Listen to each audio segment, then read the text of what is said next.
Baiklah, pada saat ini saya akan kembali menjelaskan salah satu materi dari mata kuliah Pemeriksaan Akuntansi Keuangan 2, di mana pada saat ini saya akan menjelaskan salah satu makalah, yaitu makalah tentang audit operasional dan pengelolaan persediaan untuk peningkatan laba perusahaan. Nah, akan ada beberapa topik yang akan saya jelaskan pada makalah ini. Kita akan mulai dari latar belakang. Adapun latar belakang pada makalah ini yang pertama, pentingnya audit operasional untuk peningkatan laba perusahaan, dan yang kedua, persediaan barang dagangan merupakan aktiva yang sangat penting untuk dilindungi. Nah, kita akan membahas kedua daripada latar belakang ini. Nah, di mana latar belakang masalah pada makalah ini adalah salah satu permasalahan yang sering dihadapi oleh perusahaan, terutama perusahaan pengelolaan yang besar, adalah mengenai pengelolaan persediaan bahan baku yang baik. Karena persediaan merupakan aset perusahaan yang cukup besar, sehingga apabila dalam penanganannya tidak dilakukan dengan baik, maka akan menimbulkan kerugian yang cukup besar bagi perusahaan.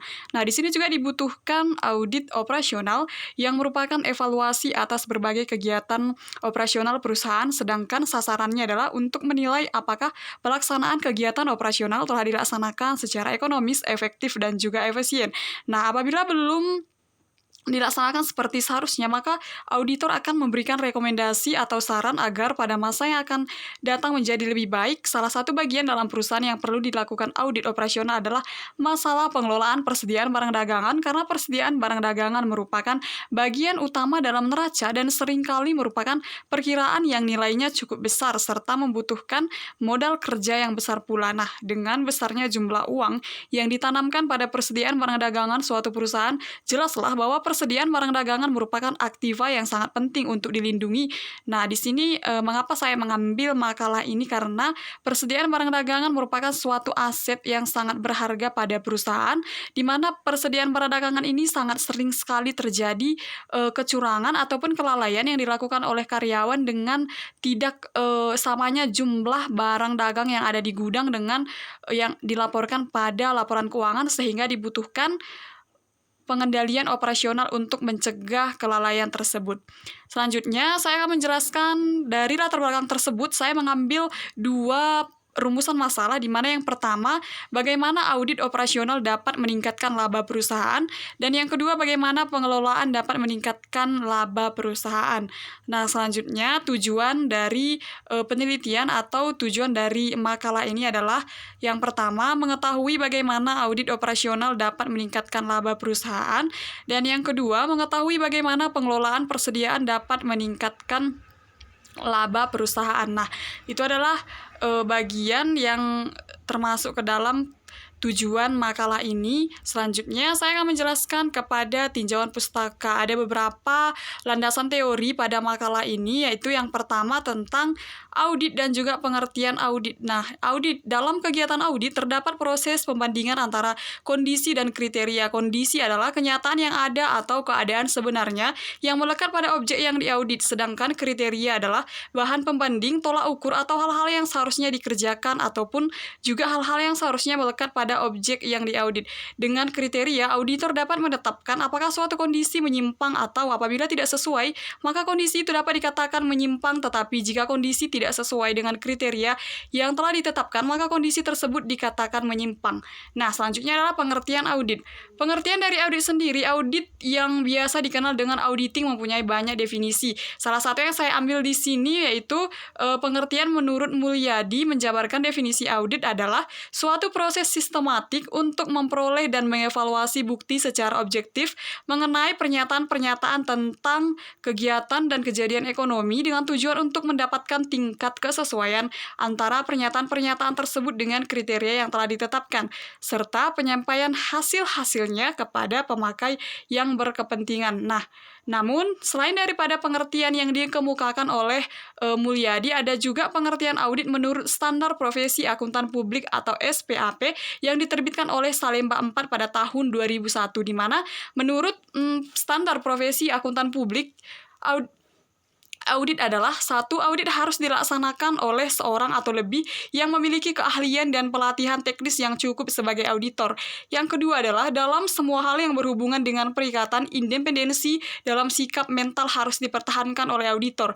Yang ketiga adalah dalam pelaksanaan audit dan penyusunan pelaporannya, auditor wajib menggunakan keahlian profesionalnya dengan cermat dan seksama. Sehingga dari ketiga definisi tersebut dapat ditarik kesimpulan tentang beberapa karakteristik audit, yaitu audit adalah proses akumulasi dan evaluasi bukti dan informasi mengenai suatu kejadian. Dalam audit dilakukan suatu penilaian terhadap tingkat kesesuaian antara informasi yang diterima dengan kriteria yang telah ditetapkan. Yang ketiga, audit dilakukan oleh seorang yang independen dan kompeten agar penilaian dilakukan secara objektif. Yang keempat adalah adanya pelaporan audit kepada pihak yang berkepentingan pada akhir audit. Laporan audit memberikan informasi mengenai tingkat kesesuaian antara informasi dengan kriteria yang telah ditetapkan. Nah, itu adalah pengertian dari audit dan pengertian audit. Nah, yang saya simpulkan di sini adalah bahwa audit dilakukan oleh orang yang independen serta memiliki keahlian teknis dan pelatihan yang cukup atau memadai dalam melakukan audit sehingga hasil audit dapat dilakukan secara objektif. Baiklah, selanjutnya saya akan menjelaskan landasan teori yang kedua, yaitu jenis-jenis audit. Ada 3 jenis audit yang dikemukakan oleh Arens et al. Pada tahun 2016, yaitu ada operational audit, ada compliance audit, ada financial statement audit. Kita akan menjelaskan satu persatu. Yang pertama, operational audit. Operational audit atau audit operasional adalah suatu penelaahan terhadap suatu prosedur dan metode operasi suatu organisasi untuk menilai efektivitas dan efisiensi serta memberikan saran dan rekomendasi kepada pihak manajemen perusahaan. Dalam hal ini manajemen rumah sakit untuk memperbaiki perusahaan dalam memperbaiki jalannya operasional rumah sakit. Yang kedua adalah compliance audit. Compliance audit atau audit ketaatan merupakan audit atas ketaatan terhadap suatu kontrak, peraturan, maupun prosedur yang telah ditetapkan oleh pihak yang berwenang seperti pemerintah atau pimpinan rumah sakit. Hasil audit ini biasanya dilaporkan pada pimpinan rumah sakit untuk keperluan intern rumah sakit. Nah, selanjutnya adalah pengertian dari jenis audit yang ketiga, yaitu financial statement audit atau audit laporan keuangan. Adalah audit yang dilakukan atas laporan keuangan dan prosedur akuntansi suatu organisasi atau perusahaan yang bertujuan untuk memberikan pendapat atas kewajaran penyajian laporan keuangan dengan kriteria yang berlaku. Nah, hasil dari audit ini berupa laporan audit yang berisi opini auditor mengenai kewajaran dari laporan keuangan yang biasanya terdiri dari neraca laporan laba rugi, laporan posisi keuangan, dan juga catatan atas laporan keuangan. Nah, itu adalah penjelasan dari jenis-jenis audit. Selanjutnya adalah dasar teori yang ketiga, yaitu audit operasional dan juga tujuan dari audit operasional. Kita akan membahas yang pertama, yaitu tentang apa itu audit operasional. Audit operasional mulai dikenal di Indonesia pada dasawarsa 70-an terutama oleh lembaga audit pemerintah seperti halnya Direktorat Jenderal Pengawasan Keuangan Negara atau sekarang Badan Pengawas Keuangan dan Pembangunan dan juga Badan Pemeriksaan Keuangan. Nah, di sini Robert Rader pada tahun 2002 mengemukakan audit operasional sebagai berikut. Audit operasional berdasarkan definisi yang telah dikemukakan dapat disimpulkan bahwa audit operasional adalah merupakan prosedur penelaahan yang sistematis atas aktivitas, metode, dan prosedur pengelolaan organisasi, mengevaluasi efektivitas dan efisiensi dari aktivitas, metode, dan prosedur pengelolaan yang dijalankan organisasi, dan juga melaporkan hasil evaluasi kepada pihak yang berwenang dan memberikan rekomendasi yang berguna bagi peningkatan dan perbaikan kepada pihak manajemen. Selanjutnya, tujuan dari audit operasional. Tujuan audit operasional menurut Nugroho Wijayanto pada tahun 1985 adalah bukan untuk mencari kesalahan dan menemukan kecurangan, tetapi bertujuan untuk memeriksa kehematan, efisiensi, dan efektivitas kegiatan dan juga menilai apakah cara-cara pengelolaan yang ditetapkan dalam kegiatan tersebut sudah berjalan dengan baik. Sedangkan tujuan audit operasional yang dinyatakan oleh Rob Rader adalah 1. Assess performance atau penilaian kinerja. Tujuan dari audit operasional adalah menilai kinerja suatu organisasi. Maksudnya di sini adalah penilaian kinerja ini dapat dilakukan dengan membandingkan aktivitas yang dijalankan organisasi dengan A. Tujuan yang telah ditetapkan oleh manajemen atau pihak yang ditugaskan oleh manajemen, misalnya kebijakan organisasi, standar, tujuan, dan sasaran organisasi. B. Pembandingan dengan fungsi lain yang sama dalam organisasi. C. Pembandingan dengan organisasi lain. Nah, tujuan yang kedua, identify opportunity of improvement atau mengidentifikasi peluang perbaikan. Maksudnya di sini adalah peningkatan, kehematan, efisiensi, dan efektivitas dalam aktivitas organisasi merupakan melakukan peningkatan kinerja organisasi dengan berbagai cara, misalnya melakukan wawancara dengan pihak manajemen, melakukan observasi langsung ke lapangan, menelaah laporan periode yang lalu, mempelajari transaksi-transaksi yang terjadi. Yang ketiga, develop recommendation of improvement of future action. Maksudnya adalah bentuk dan cara penyampaian suatu rekomendasi dalam audit operasional biasanya akan berbeda-beda. Dalam kasus tertentu, seorang auditor akan memberikan rekomendasi yang sangat spesifik untuk perbaikan organisasi.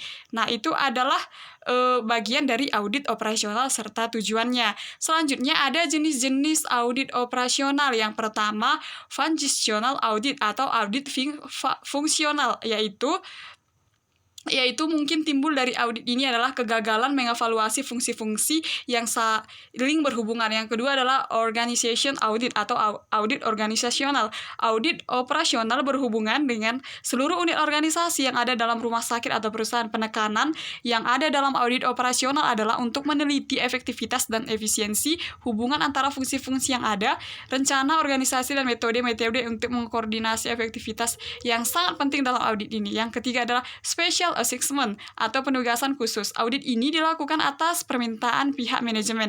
Contoh audit ini adalah penentuan penyebab tidak efektivitasnya sistem pengelolaan data pasien, audit kemungkinan terjadinya penyelewengan dalam suatu divisi, dan pembuatan rekomendasi untuk mengurangi biaya operasi. Itu adalah jenis-jenis dari audit operasional. Selanjutnya, tahap-tahapan dalam audit operasional. Ada 5 tahap dalam audit operasional. Yang pertama adalah planning, yang kedua adalah work program atau program kerja, yang ketiga adalah field work atau kerja lapangan, yang keempat adalah development of finding and recommendation atau pengembangan temuan dan rekomendasi, yang kelima ada reporting pairs atau pelaporan. Nah, kita akan membahas pengertian dari kelima tahapan ini. Yang pertama ada planning atau perencanaan. Pada tahap ini, auditor harus memperoleh informasi yang bersifat umum mengenai aktivitas rumah sakit atau perusahaan, sifat umum dari aktivitas tersebut, dan informasi umum lainnya untuk membantu rencana awal dari audit. Nah, selanjutnya adalah bagian yang kedua, work performance atau program kerja. Dalam tahap ini, auditor mempersiapkan program kerja audit operasional untuk audit pendahuluan dari beberapa aktivitas yang telah ditentukan pada tahap perencanaan. Nah, selanjutnya kita membahas yang ketiga adalah field work atau kerja lapangan. Pada tahap ini, auditor menganalisis operasi untuk menentukan efektivitas manajemen dan yang berhubungan dengan pengendalian. Maksud dari tahap ini adalah untuk menentukan apakah suatu kondisi membutuhkan perbaikan, apakah itu signifikan, dan apa yang akan dilakukan.